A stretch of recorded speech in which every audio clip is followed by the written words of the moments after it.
ব্রিটেনে আবারও হামলার আশঙ্কায় সর্বোচ্চ সতর্কতা জারি। সন্ত্রাসীদের পরাজিত করার প্রত্যয় ব্রিটিশ প্রধানমন্ত্রীর। পুলিশি হয়রানির আতঙ্কে প্রবাসী বাংলাদেশিরা। আইএসের হামলার পর ফিলিপিন্সের মিন্দানাওয়ে সামরিক আইন জারি। জঙ্গিবাদ মোকাবিলায় পুতিনের কাছে অস্ত্র সহায়তা চাইলেন প্রেসিডেন্ট দুতার্তে।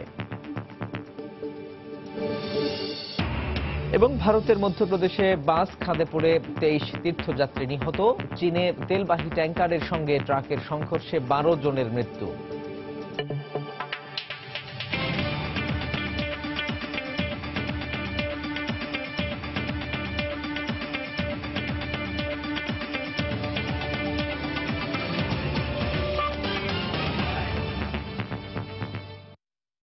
আন্তর্জাতিক সময় সঙ্গে আছি সাজিদ রাজু। ব্রিটেনের ম্যানচেস্টারে সন্ত্রাসী হামলার ঘটনায় আরও 3 জনকে গ্রেপ্তার করা হয়েছে।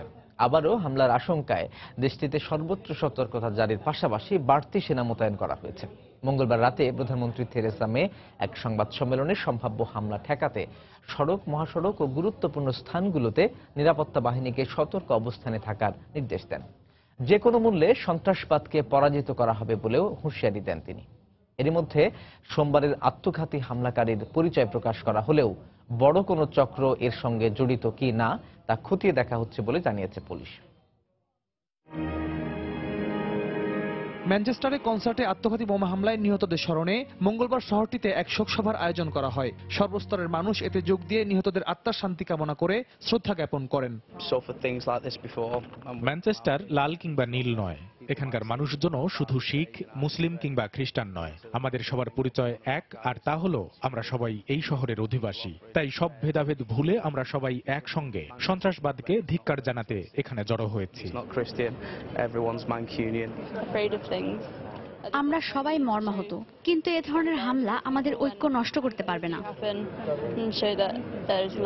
সোমবার আত্মঘাতী হামলার পর উদ্ভূত পরিস্থিতি আলোচনায় মঙ্গলবার মন্ত্রিসভার সদস্যদের সঙ্গে একাধিক জরুরি বৈঠক করেন ব্রিটিশ প্রধানমন্ত্রী থেরেসা মে। পরে রাতে এক সংবাদ সম্মেলনে ব্রিটেনে নতুন করে সন্ত্রাসী হামলার আশঙ্কার কথা তুলে ধরেন তিনি। একই সঙ্গে জনগণকে আতঙ্কিত না হওয়ার আহ্বান জানান ব্রিটিশ প্রধানমন্ত্রী। আমাদের নিরাপত্তা বাহিনী সর্বোচ্চ গুরুত্ব দিয়ে ম্যানচেস্টার হামলার ঘটনা খতিয়ে দেখছে। ব্রিটেনে আবারও হামলার আশঙ্কা থাকায় প্রয়োজনীয় সতর্কতামূলক ব্যবস্থাও নেওয়া হয়েছে। সন্ত্রাসবাদের হুমকি মোকাবিলায় যা যা করণীয় সবকিছু করা হবে। একমাত্র ভালো দিয়েই খারাপকে পরাজিত করা সম্ভব। ম্যানচেস্টারে হামলার পর ব্রিটেনে কনসার্ট ও খেলার স্টেডিয়াম সহ ব্যাপক জনসমাগমের মতো জায়গাগুলোতে বাড়তি নিরাপত্তার জন্য সামরিক বাহিনীর সদস্যদের মোতায়েনের সিদ্ধান্ত হয়। বিভিন্ন শহরে 5000 সেনা মোতায়েনের পরিকল্পনা রয়েছে বলে ব্রিটিশ কর্তৃপক্ষের বরাতে জানায় রুশ গণমাধ্যম আরটি। এর মধ্যে ম্যানচেস্টার এরিনায় হামলাকারীর ছবি প্রকাশ করা হয়েছে। সালমান আবিদি নামের 22 বছর বয়সী লিবীয় বংশোদ্ভূত ওই হামলাকারীর জন্ম ম্যানচেস্টারে এবং সে ব্রিটেনেই বেড়ে ওঠে বলে জানায় পুলিশ। কনসার্টে আত্মঘাতী হামলাকারীর পরিচয় আমরা শনাক্ত করেছি। এ ঘটনায় জড়িত সন্দেহে একজন গ্রেফতার ও আরো 2 জনের বিরুদ্ধে গ্রেফতারি পরোয়ানা জারি করা হয়েছে। সন্দেহভাজনদের খোঁজে আমাদের অভিযান চলছে।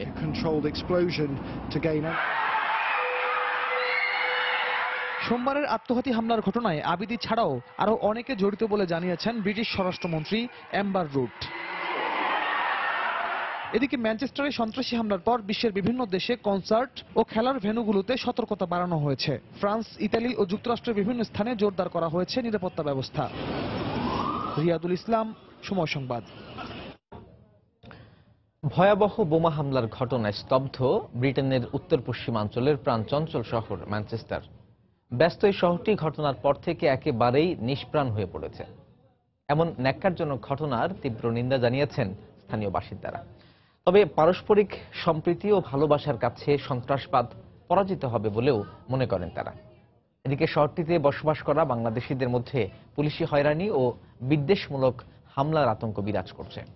ম্যানচেস্টার থেকে আরো জানাচ্ছেন শোয়েব কবির। শান্তিপ্রিয় ম্যানচেস্টারবাসী এখন বাকরুদ্ধ। এই শহরে এমন ভয়াবহ হামলা হতে পারে তা কখনোই ভাবেননি তারা। সোমবার রাতে স্মরণকালের ভয়াবহ এই হামলা হতবাক ম্যানচেস্টারবাসীর মনে তীব্র নিন্দা ও ক্ষোভের সৃষ্টি করেছে। এই হামলা আমাদের বাকরুদ্ধ করে দিয়েছে। এভাবে চলতে থাকলে সন্ত্রাসীদের মতবাদই জয়ী হবে। সন্ত্রাসীরা মানুষের প্রতি তীব্র ঘৃণা থেকে এ হামলা চালিয়েছে। আমাদের এখানে বিভিন্ন জাতি ধর্মের মানুষ বসবাস করে। সন্ত্রাসীরা হামলার মধ্য দিয়ে পারস্পরিক ভালোবাসা ও ধর্মীয় বিশ্বাসে আঘাত করতে চাইছে। ইসলাম কিংবা অন্য কোনো ধর্মে কখনোই সন্ত্রাসবাদের স্থান নেই। মানুষের প্রতি মানুষের ভালোবাসা ও শ্রদ্ধাবোধই এই ধরনের কার্যক্রম বন্ধ করতে পারে বলে মত স্থানীয়দের। আমাদের এখানে গির্জাগুলোতে সব ধর্মের মানুষকে ভালোবাসার কথা বলা হয়। এখন এটি আরো বেশি করে প্রচার করা হবে বলে আশা করি। এবারে রমজানে মুসলিমদের সঙ্গে ইফতারি যোগ দিয়েও আমরা পারস্পরিক ভ্রাতৃত্ব ও সম্প্রীতির বাণী ছড়িয়ে দিতে পারি। ম্যানচেস্টারে বোমা বিস্ফোরণ স্থলের মাইল খানেকের মধ্যেই প্রায় 30,000 বাংলাদেশির বসবাস। হামলার পর বাংলাদেশি অধ্যুষিত এলাকা ফেলোফিল্ডে পুলিশের সাঁড়াশি অভিযানের কারণে পুরো কমিউনিটিতে আতঙ্ক বিরাজ করছে। আমরা এখন বর্তমানে একটা আতঙ্কের মধ্যে আছি, কারণ যে আনসার্টেনটি যেটা ঘটনা ঘটলো, এটা আসলে দুঃখজনক ঘটনা এবং যেহেতু সুসাইড বোমার এবং মুসলিম রিলেটেড, তো এটার প্রভাব তো আমাদের উপরে পড়বেই। ছোট বাচ্চারার মধ্যে হামলা করা হয়েছে, এইটা আমরা সহ্য করার মতো না। আতঙ্কের মধ্যে আছি যে এই ধরনের লক্ষ্যজনক ঘটনার জন্য আমরা নিন্দা জানাই। এই দেশে আমরা আছি, এই দেশে আমরা এটা চাই না। হামলার ঘটনায় এখনো পর্যন্ত কোনো বাংলাদেশি হতাহতের খবর পাওয়া যায়নি বলে নিশ্চিত করেছে সেখানকার বাংলাদেশি হাই কমিশন। বোমা হামলাটা হওয়ার পরে আমরা পুলিশের সাথে, গ্রেটার ম্যানচেস্টার পুলিশের সাথে যোগাযোগ করেছি। তো তাদের কাছ থেকে আমরা কোনো এখনো হতাহত বা নিখোঁজের সংবাদ পাইনি। তো আমরা ধারণা করছি যে হয়তো বাংলাদেশিরা কেউ আক্রান্ত হননি, এরকম একটি সম্ভাবনা আছে। তবে পুলিশের সাথে আমরা রেগুলার যোগাযোগ মেনটেন করছি এবং সে ধরনের কোনো খবর পেলে আমরা অবশ্যই সেটার প্রতি ব্যবস্থা নেব। এমন ঘটনার পর বিভিন্ন কমিউনিটিতে বর্ণবাদী হামলার আশঙ্কা থাকায় বাংলাদেশিদের সতর্ক থাকার পরামর্শ দিয়েছেন কমিউনিটি নেতারা। ম্যানচেস্টার এরিনায় কনসার্টে বোমা হামলার ঘটনায় স্তব্ধ করে দিয়েছে পুরো ম্যানচেস্টারবাসীকে। তারা মনে করছেন এই ধরনের পরিস্থিতি মোকাবেলায় সবাইকে ঐক্যবদ্ধ থাকা প্রয়োজন, আর শোককে শক্তিতে রূপান্তর করে এগিয়ে দিতে হবে সামনের দিনগুলোতে। শেখ কবির, সময় সংবাদ, ম্যানচেস্টার। সৌদি আরব ও ইসরায়েল সফর শেষে ভ্যাটিকান সিটি সফরে পোপ ফ্রান্সিসের সঙ্গে দেখা করেছেন মার্কিন প্রেসিডেন্ট ডোনাল্ড ট্রাম্প। বুধবার স্থানীয় সময় সকালে তাদের দুজনের সাক্ষাৎ হয়। ট্রাম্পের সঙ্গে ছিলেন তার স্ত্রী মেলানিয়া ট্রাম্প, মেয়ে ইভাঙ্কা ট্রাম্প, জামাতা জ্যারেড কুশনার এবং পররাষ্ট্রমন্ত্রী রেক্স টিলারসন। নির্বাচনী প্রচারণার সময় অভিবাসন ও পরিবেশ বিষয়ে ট্রাম্পের বিরোধী অবস্থানের সমালোচনা করেছিলেন পোপ ফ্রান্সিস। পোপের মন্তব্যকে সে সময় অসৌজন্যমূলক বলে আখ্যা দিয়েছিলেন ট্রাম্প। দুই মতাদর্শের এই দুজনের বৈঠক নিয়ে তাই আগ্রহ ছিল সবার, তবে তাদের মধ্যে রাজনৈতিক আলোচনা হয়নি বলে জানা গেছে। পরে রোমে ইতালির প্রেসিডেন্ট সার্জিও মাত্তারেলার সঙ্গে বৈঠক হয় ট্রাম্পের। এরপর বেলজিয়ামের ব্রাসেলসে যাবেন মার্কিন প্রেসিডেন্ট। বৃহস্পতিবার সেখানে সামরিক জোট নেটোর সম্মেলনে যোগ দেবেন তিনি।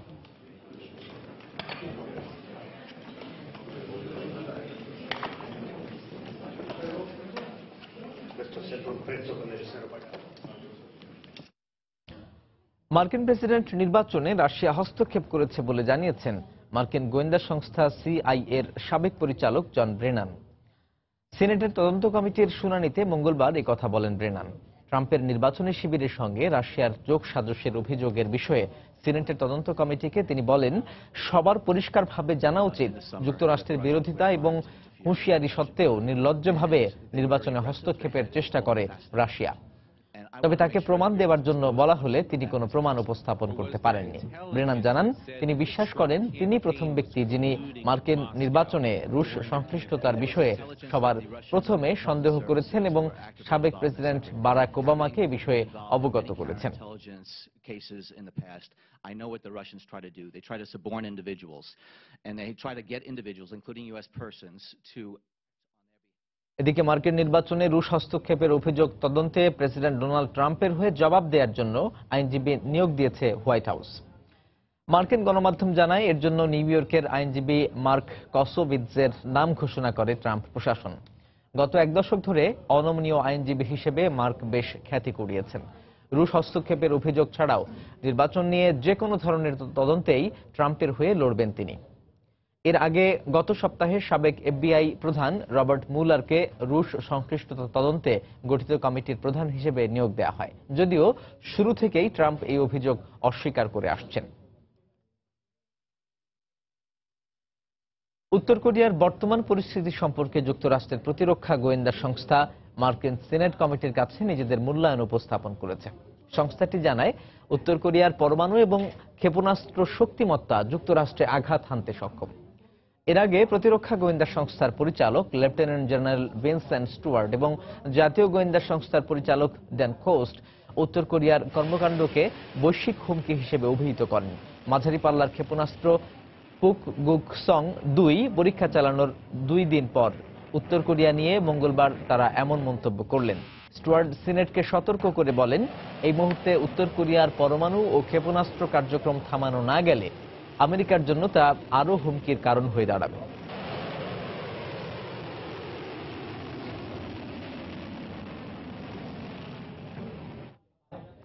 আন্তর্জাতিক সময় আরো যা দেখবেন। সরকার বিরোধী আন্দোলনের মধ্যে ভেনেজুয়েলার সংবিধান পরিবর্তনের ঘোষণা প্রেসিডেন্ট মাদুরোর। আগামী বছরের প্রেসিডেন্ট নির্বাচন এড়াতেই এই পদক্ষেপ, অভিযোগ বিরোধীদের। ফিলিপিন্সের দক্ষিণাঞ্চলীয় দ্বীপ মিন্দানাওয়ে সামরিক আইন জারি করেছেন প্রেসিডেন্ট রদ্রিগো দুতার্তে। আপাতত এই আইন 2 মাস বলবৎ থাকবে বলে জানানো হয়। সম্প্রতি মিন্দানাওয়ে আইএস জঙ্গিরা ফিলিপিন্সের সরকারি বাহিনীকে লক্ষ্য করে হামলা চালায়। এর জেরে সামরিক আইন জারি করলেন দুতার্তে। 4 দিনের রাশিয়া সফরে থাকা অবস্থায় তিনি এ আদেশ জারি করেন। হামলার ঘটনার কারণে দুতার্তে তার সফর সংক্ষিপ্ত করে দেশে ফেরার সিদ্ধান্ত নেন। বৃহস্পতিবার রুশ প্রেসিডেন্ট ভ্লাদিমির পুতিনের সঙ্গে বৈঠক হবার কথা থাকলেও ওই হামলার ঘটনায় মঙ্গলবার বৈঠকটি অনুষ্ঠিত হয়। বৈঠকে পুতিনকে দুতার্তে বলেন, তিনি রাশিয়ার সমর্থন এবং বন্ধুত্ব নিশ্চিত করতে চান। এ সময় পুতিনের কাছে আইএসকে প্রতিহত করতে আধুনিক রুশ অস্ত্র সহায়তা চান দুতার্তে।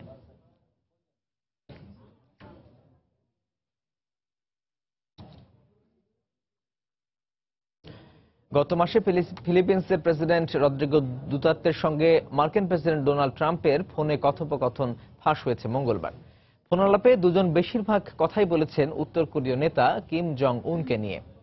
তাদের কথোপকথন মঙ্গলবার লিখিত আকারে ফাঁস করে ওয়াশিংটন পোস্ট এবং দ্য ইন্টারসেপ্ট। ফোনালাপে ট্রাম্প বলেন, পারমাণবিক কর্মসূচির কারণে উত্তর কোরিয়ার ওপর বল প্রয়োগে প্রস্তুত আছে যুক্তরাষ্ট্র, তবে চীনা প্রেসিডেন্ট শি জিনপিং পিয়ংইয়ং এর পারমাণবিক কর্মসূচি বন্ধে সহায়তা করবে বলে আশা করছেন তিনি। ট্রাম্প দুতার্তের কাছে কিম জং উন সম্পর্কে জানতে চাইলে তিনি বলেন, উন একজন অস্থির লোক। তিনি আরো বলেন, রকেট উৎক্ষেপণ করতে পারলেই তার মুখে হাসি দেখা যায়। এ সময় দুতার্তে মন্তব্য করেন, পারমাণবিক অস্ত্রকে খেলনা মনে করেন কিম জং উন, যা কিনা মানবজাতির জন্য ভয়াবহ হুমকি। সিরিয়ার হোমসে আত্মঘাতী গাড়ি বোমা হামলায় অন্তত 4 জন নিহত হয়েছেন, আহত হয়েছেন আরো 16 জন। মঙ্গলবার Syrian observatory for human rights এই তথ্য জানায়। তাদের তথ্য মতে দামেস্কের উপশহরের আশপাশে বেশ কয়েকটি বিস্ফোরণের ঘটনা ঘটে, তবে হামলার হতাহতের কোনো খবর পাওয়া যায়নি। নিরাপত্তা বাহিনী আত্মঘাতীদের বহনকারী আরও 2টি গাড়ি ধ্বংস করেছে বলে জানায় গণমাধ্যম। এ সময় 2 আত্মঘাতী হামলাকারী ও 1 বেসামরিক নাগরিক নিহত হয়, আহত হয়েছে আরও 1 জন। হোমসের হামলায় 30 জন বলে জানিয়েছে দেশটির বার্তা সংস্থা সানা। রোববার সিরিয়ার সরকার হোমস শহর নিয়ন্ত্রণের ঘোষণার পরই হতাহতের এই ঘটনা ঘটল।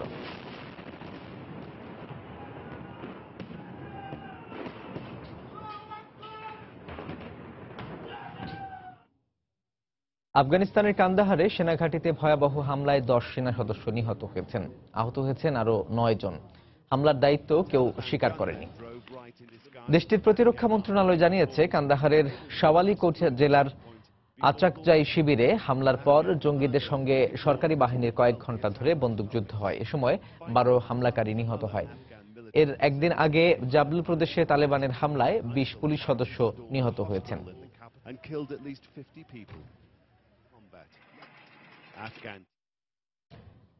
চীন সীমান্তবর্তী অরুণাচল প্রদেশে ভারতীয় যুদ্ধ বিমান সুখোই 30 নিখোঁজ হয়েছে। বিমানটিতে 2 জন পাইলট রয়েছে। মঙ্গলবার আসামের তেজপুরের সালাইবাড়ি বিমান ঘাঁটি থেকে নিয়মিত অনুশীলনের অংশ হিসেবে রাশিয়ার নির্মিত সুখোই 30 যুদ্ধ বিমানটি উড্ডয়ন করে। এরপর দৌলসাং এলাকায় প্রবেশের পর যোগাযোগ বিচ্ছিন্ন হয়ে যায়। আসামের তেজপুর বিমান ঘাঁটি থেকে চীনের দূরত্ব 172 কিলোমিটার। প্রতিরক্ষা মন্ত্রণালয়ের সূত্র অনুযায়ী বিমানটি মাত্র 60 কিলোমিটার ওড়ার পর নিখোঁজ হয়ে যায়। বিমানটির সন্ধানে সেনা ও বিমান বাহিনী চেষ্টা চালিয়ে যাচ্ছে। Last September, India signed an $8.78 billion contract for 36 Rafale planes. এদিকে কাশ্মীরের নিয়ন্ত্রণ রেখা বরাবর পাকিস্তানের সামরিক ফাঁড়িগুলোতে বোমা হামলার দাবি তুলে সম্প্রতি একটি ভিডিও প্রকাশ করেছে ভারত। দেশটির সেনাবাহিনীর দাবি, জঙ্গি অনুপ্রবেশ রুখতেই এই হামলা চালানো হয়েছে। ভিডিও ফুটেজে দেখা যায় প্রচণ্ড শব্দে বিস্ফোরণের পর অন্ধকার ধোঁয়ায় ছেয়ে যায় চারপাশ। ভারত এই হামলায় বাংকার বিধ্বংসী অস্ত্র, রকেট লঞ্চার ও ট্যাঙ্ক বিধ্বংসী ক্ষেপণাস্ত্র ব্যবহার করে। পাকিস্তান যদি সন্ত্রাসীদের কোনো প্রকার অনুপ্রবেশে সহায়তা করে, তবে তার বিরুদ্ধে এভাবেই কঠোর অবস্থান নেওয়া হবে। এই হামলার মাধ্যমে পাকিস্তানকে কড়া হুঁশিয়ারি দিল ভারত। তবে ফাঁড়িগুলো ধ্বংস হবার খবর প্রত্যাখ্যান করেছে পাকিস্তান।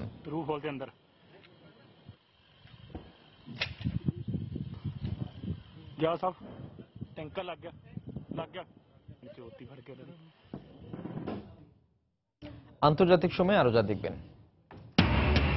রমজানকে সামনে রেখে নিউ ইয়র্কে প্রবাসীদের প্রস্তুতি চলছে। দোকানে দোকানে দেয়া হচ্ছে মূল্য ছাড় সহ নানা সুবিধা।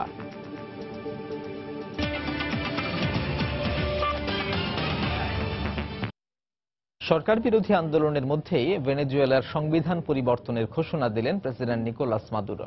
জুলাই মাসে সংবিধান প্রণয়ন পরিষদের ভোট গ্রহণ হবে বলে জানিয়েছে দেশটির নির্বাচন কমিশন।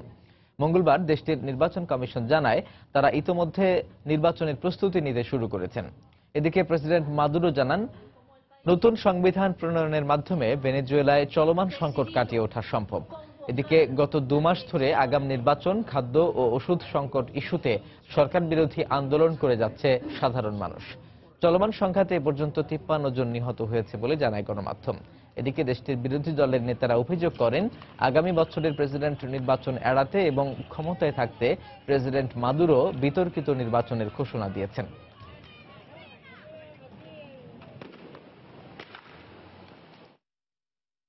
রাশিয়ার বিরুদ্ধে ইউক্রেনের আরোপিত নিষেধাজ্ঞাগুলো বিশ্ব বাণিজ্য সংস্থার নিয়ম নীতি লঙ্ঘন করে আরোপ করা হয়েছে। এ কারণে ডব্লিউটিওর সাথে আলোচনায় বসতে চায় রাশিয়া, এমনটা জানিয়েছেন রুশ অর্থনীতি উন্নয়ন বিষয়ক মন্ত্রী ম্যাক্সিম ওরেশকিন। তিনি আরও জানান, পণ্য আমদানি রপ্তানির আন্তর্জাতিক নিয়ম নীতি ও আইন লঙ্ঘন করছে কিয়েভ। এদিকে ডব্লিউটিও কর্তৃপক্ষ বলছে, আলোচনার পর আগামী 2 মাসের মধ্যে সমাধান বের করার চেষ্টা করবে সংস্থাটি। সমাধান না হলে ইউক্রেনের বিরুদ্ধে যে কোনো ধরনের পদক্ষেপ নিতে পারে রাশিয়া।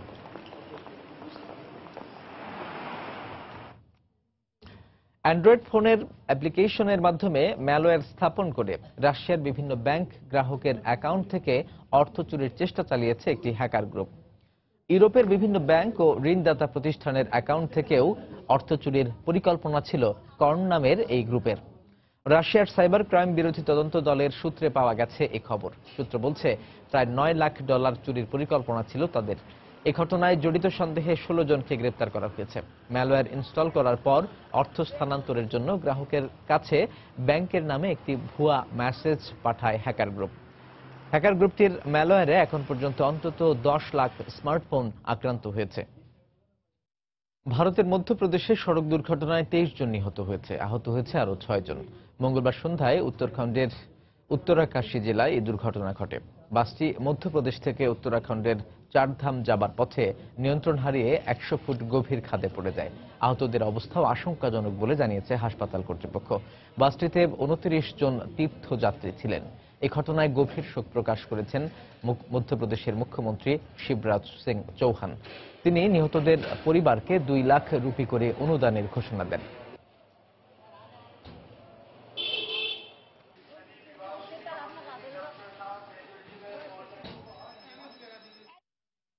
চীনের হেবেই প্রদেশে সড়ক দুর্ঘটনায় 12 জন নিহত হয়েছে, আহত হয়েছে অন্তত 3 জন। মঙ্গলবার প্রদেশটির বোয়ার্ডিং এলাকায় এই দুর্ঘটনা ঘটে। একটি তেলবাহী ট্যাঙ্কার ও ট্রাকের মুখোমুখি সংঘর্ষ হলে তেলবাহী ট্যাঙ্কারে বিস্ফোরণ ঘটে। এতে ঘটনাস্থলেই চালক সহ 10 জনের মৃত্যু হয়। হাসপাতালে নেওয়া হলে মৃত্যু হয় আরও 2 জনের।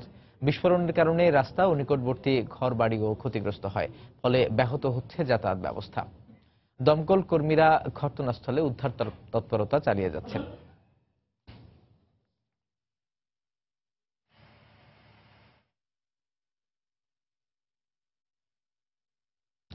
এদিকে চীনের উত্তরাঞ্চলে একটি কয়লা খনি ধসে 6 শ্রমিক নিহত হয়েছে। বুধবার চীনের সানচি প্রদেশে আকস্মিক বন্যায় ধসে পড়ে কয়লা খনির একাংশ। এতে অনেক শ্রমিক আটকে পড়েন। খবর পেয়ে ঘটনাস্থলে উদ্ধারকর্মীরা পৌঁছায় এবং 5 জনকে উদ্ধার করে। আহতদেরকে স্থানীয় হাসপাতালে চিকিৎসা দেয়া হচ্ছে। তাদের কয়েকজনের অবস্থা আশঙ্কাজনক বলে জানিয়েছে হাসপাতাল কর্তৃপক্ষ। আরও শ্রমিক খনিটিতে আটকে থাকার আশঙ্কায় উদ্ধার তৎপরতা চালিয়ে যাচ্ছেন উদ্ধারকর্মীরা।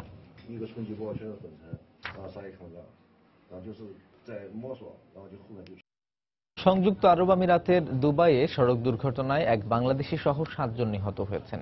আহত হয়েছে অন্তত 35 জন। নিহতেরা সবাই ট্রান্সগার্ড গ্রুপে শ্রমিক হিসেবে কর্মরত ছিলেন। আহতদের নিকটবর্তী হাসপাতালে চিকিৎসা দেয়া হচ্ছে। এদের মধ্যে বেশ কয়েকজনের অবস্থা আশঙ্কাজনক বলে জানিয়েছে হাসপাতাল কর্তৃপক্ষ। মঙ্গলবার দুবাইয়ের আল ইয়ালাইস রোডে বাস ও ট্রাকের মুখোমুখি সংঘর্ষে এই ভয়াবহ দুর্ঘটনা ঘটে। নিহত বাংলাদেশের নাম সারোয়ার মৃধা। তার বাড়ি পটুয়াখালী জেলায়। বাসটিতে চালক সহ 41 জন যাত্রী ছিল। পুলিশ জানায়, বাসের টায়ার বিস্ফোরণের কারণে চালক নিয়ন্ত্রণ হারায়, ফলে বিপরীত দিক থেকে আসা ট্রাকের সঙ্গে মুখোমুখি সংঘর্ষ হয়।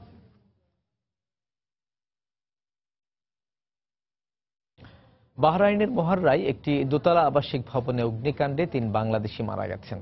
মঙ্গলবার বাংলাদেশ দূতাবাসের শ্রম শাখার প্রথম সচিব শেখ তৌহিদুল ইসলাম এই তথ্য জানিয়েছেন। নিহতরা হলেন শরীয়তপুরের জাজিরা থানার বিকিনগর গ্রামের সালাম মাতব্বরের ছেলে সুমন মাতব্বর, চট্টগ্রামের সীতাকুণ্ড থানার সৈয়দপুর এলাকার কবির মিয়ার ছেলে হারুন এবং মাদারীপুরের পাঁচচর থানার ফারুক মিয়ার ছেলে শাওন। বৈদ্যুতিক শর্ট সার্কিট থেকে আগুনের সূত্রপাত বলে প্রাথমিকভাবে ধারণা করা হচ্ছে। প্রত্যক্ষদর্শীরা জানান, নিচতলা থেকে আগুন মুহূর্তেই দ্বিতীয় তলায় ছড়িয়ে পড়ে। এ সময় ভবনের জানালা দিয়ে গামছা ও দড়ির সাহায্যে নিচে নেমে রক্ষা পান অনেকে। ভবনটিতে প্রায় 70 জন বসবাস করত।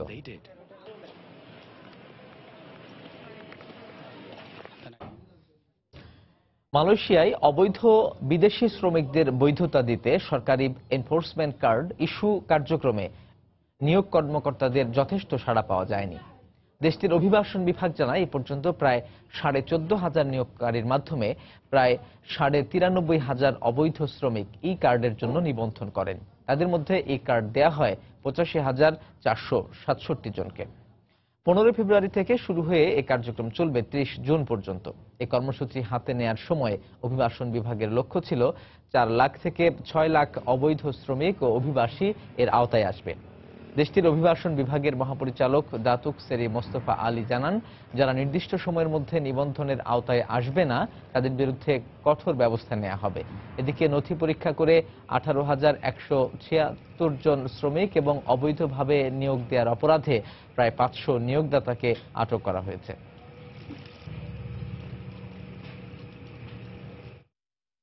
রমজানকে সামনে রেখে নিউ ইয়র্কে প্রস্তুতি নিতে শুরু করেছেন প্রবাসীরা। বাঙালি গ্রোসারিগুলোতে দোকানিরা একদিকে যেমন ইফতার ও সেহরির প্রয়োজনীয় সামগ্রী মজুত করছেন, অন্যদিকে ক্রেতারাও পরবর্তী ভিড় এড়াতে আগেভাগেই কেনাকাটায় ব্যস্ত হয়ে পড়েছেন। ক্রেতাদের আকৃষ্ট করতে অনেক দোকানে মূল্য ছাড় সহ বিভিন্ন অফার দেয়া হচ্ছে। ক্রেতাদের মতে রমজানের দ্রব্যমূল্য এখনো সহনীয় পর্যায়ে রয়েছে। নিউ ইয়র্ক প্রতিনিধি শিহাবুদ্দিন কিসলুর পাঠানো তথ্য ও টি.এম. মামুনের ছবি নিয়ে ডেস্ক রিপোর্ট।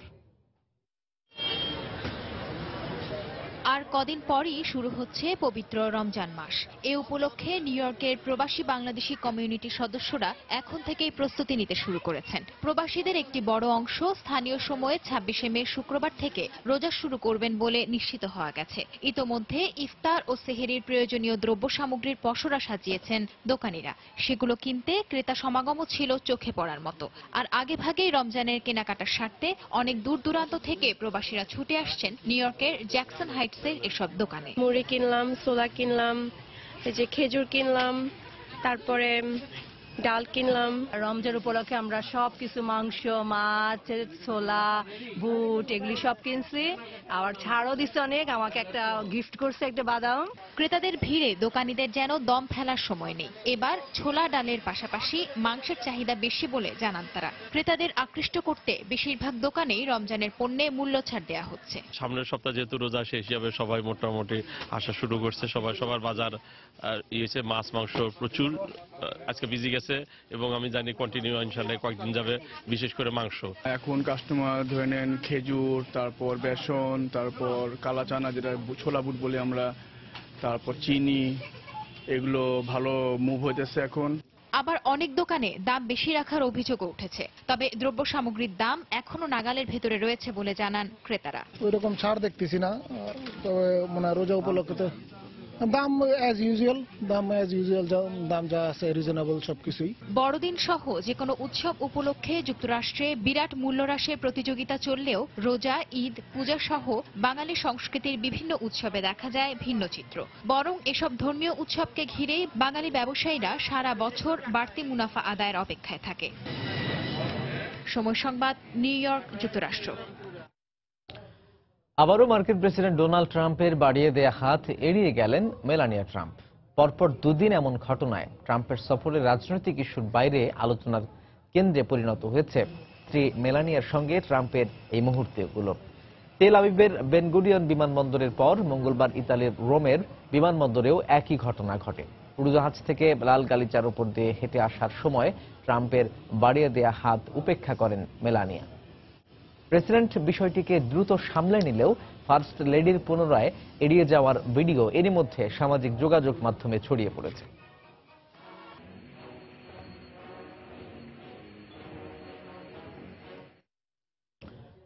না ফেরার দেশে চলে গেলেন 70-এর দশকের সুদর্শন জেমস বন্ড তারকা রজার মুর।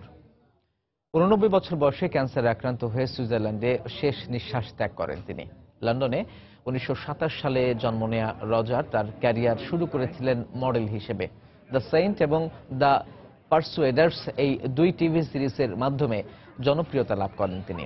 বন্ড চরিত্রে সবচেয়ে দীর্ঘ সময় ধরে অভিনয় করা মুর নিজেকে বন্ড পরিচয় দিতেই স্বাচ্ছন্দ্য বোধ করতেন। 2003 সালে ব্রিটেনের রাজ পরিবারের তরফ থেকে তাকে নাইট উপাধিতে ভূষিত করা হয়। জীবনের নানা অধ্যায় নিয়ে বেশ কিছু বই লেখেন মুর। 2014 সালে তার লেখা সর্বশেষ বই দ্য লাস্ট ম্যান স্ট্যান্ডিং প্রকাশিত হয়।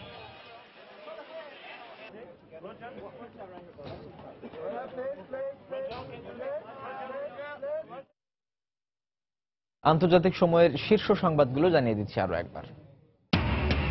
ম্যানচেস্টার হামলায় জড়িত সন্দেহে আরো 3 জন গ্রেপ্তার। ব্রিটেনে আবারও হামলার আশঙ্কায় সর্বোচ্চ সতর্কতা জারি। পুলিশি হয়রানির আতঙ্কে প্রবাসী বাংলাদেশিরা। আইএসের হামলার পর ফিলিপিন্সের মিন্দানাওয়ে সামরিক আইন জারি। জঙ্গিবাদ মোকাবিলায় পুতিনের কাছে অস্ত্র সহায়তা চাইলেন প্রেসিডেন্ট দুতার্তে। এবং ভারতের মধ্যপ্রদেশে বাস খাদে পড়ে 23 তীর্থযাত্রী নিহত। চীনে তেলবাহী ট্যাঙ্কারের সঙ্গে ট্রাকের সংঘর্ষে 12 জনের মৃত্যু। এই ছিল আন্তর্জাতিক সময়ের। যে কোনো খবর পেতে ভিজিট করুন সময়নিউজ.tv। সঙ্গে থাকুন সময়।